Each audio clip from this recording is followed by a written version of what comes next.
Պարոն Պատրյան, Փաշինյանը Հայաստանի անկախության ջատագով է, Ռուսաստանը ուզում է վերականգնել իր անկախություն բոլոր երկրների վրա, այդ թվում Հայաստանի, հետևաբար այս բախումը կամ առճակատումը գալիս է այդտեղից, համաձայն եք։ Այն որ Ռուսաստանը իրականացնում է նեոգաղութատիրական քաղաքականություն, դա բնական է եւ սպասելի է։ Դրա մասին գոնե մենք խոսել ենք տարիներ շարքա փողոցում ապագաղութացում կարգախոսով դուրս ենք եկել, հանդես ենք եկել միշտ։ Գոնե ապագաղութացումը եղել է մեր կարգախոսներից մեկը։ Այդ հասկանալի է։ Ինչ հասկանում չի Նիկոլ Փաշինյանի դիրքորոշումը։ Այսինքն Նիկոլ Փաշինյանը չգիտեր, որ ռուսները գազ են մեզ մատակարարում եւ դա օգտագործելու են որպես լծակ մեր դեմ։ Ինչու ոչինչ չի արվել, օրինակի համար վերականգնելու Թուրքմենստանից գազի մատակարարումը Հայաստանին։ Այն ինչ որ 2000-ականների սկզբին 90-ականներին էլ կար, մենք անում էինք եռակողմը, նրանք այնտեղ էին տալիս Մեշեդին, մենք այստեղ էինք ստանում, գիտեր, չէ՞։ Այսինքն իր պարտականությունն է դա անել, երկրի անվտանգություն, երբ որ ասում ես, հասկանում ես նաև տնտեսական անվտանգություն։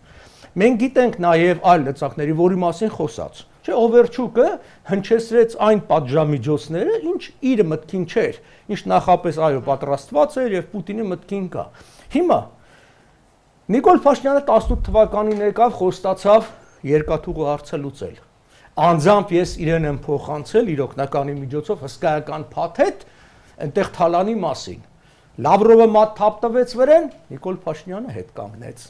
Գազի ոլորտը ընդհանրապես ավելի վատ է։ Հայ թալանը թալանի վրա է, 7 տարի է։ Եթե Նիկոլ Փաշինյանը այս ամբողջը աներ իր իշխանության սկզբում, ես կասեի ամեն ինչ հասկանալ է, բայց սա այնքան ակնհայտ է, որ սա արվում է ընտրության համար, ու ես իրան չեմ վստահում, որտեվ եթե ինքը չարեց այն ժամանակ, երբ որ ժողովրդի կողմից շատ ավելի վստահություններ եւ կարողություն ուներ, չարեց որևէ բան, հիմա չի անի, հիմա մենք ասում ենք գնում է դեպի Եվրոպա, չի գնում։ Փաստերին նայենք, Եվրոպա գնալու համար դուք ունենաս տնտեսապես ավելի անկախ վիճակ։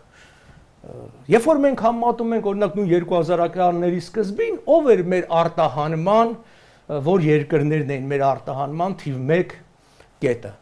Եվրոմիությունն էր, Ռուսաստանը չէր։ Նիկոլ Փաշինյանը երբ որ եկավ իշխանության 17-18% էր մեր արտահանումը Ռուսաստան, հիմա կրկնապատկվել է։ Հիմա գանք կախվածությունը մյուս ասպարեզներից, արդյոք որևէ հարցով գազ, էլեկտրականություն, ատոմական եւ այլն, բանա փոխվել։ Այսինքն պիտի սպասենք, որ Վենսը գար եւ խոսար մոդուլային ատոմականի մասին եւ նոր ինչ որ դրա մասին խոսան, էլի ասեմ, ախր իսկ եթե բան չի փոխվել, այսինքն ինչպես տիկին Ադամյանները ասում Հայաստանի իշխանությունը անկախացման քայլեր չի անում, դուք դա եք երկում, ինչով պայմանավորել այդ հրապարակային առճակատումը, հա։ Երկու բանով, մեկը հռետորաբանությունը,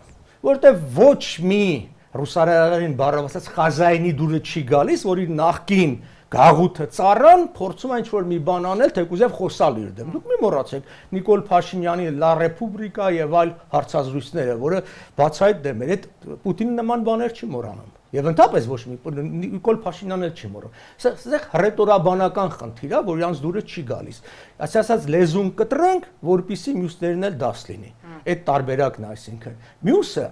եթե այդ հանդիպման նպատակը լիներ Նիկոլ Փաշինյանի ինչ-որ բան հասկացնելը, դա կանային ինչպես հաճախ արվում փակ դռների հետևը։ Իմ կարծիքով այս հանդիպման բուն լսարանը, թիրախը Նիկոլ Փաշինյանը չէր, հայ ժողովուրդն էր։ Իրենք ասացին, հայ ժողովուրդ, դու կընտրես Նիկոլ Փաշինյանին, դու գազ չես ունենա։